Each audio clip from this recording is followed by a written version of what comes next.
Zodiile încercând să cucerească pe cineva. Ok, deci nu cred că mai e nevoie să zic, deci ar trebui să mă plac. Uite-te la mine. Sunt perfect. Știi, viața ta e foarte plictisitoare, îți lipsesc eu. Mă placi. Normal că mă placi, nu așa? Știi, pot să te fac să devii cea mai bună varianta ta. Doar lasă-mă să te schimb. Eu nu zic că te plac. Poate nu te plac.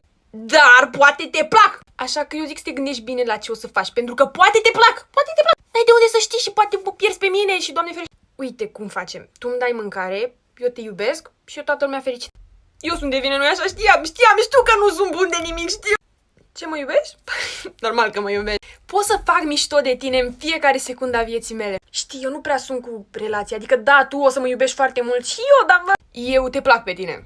Atât voiam să știu și cred că ar trebui să mă placi și tu pe mine, pentru că așa ar fi logic. O să te fac să mor după mine, la propriu.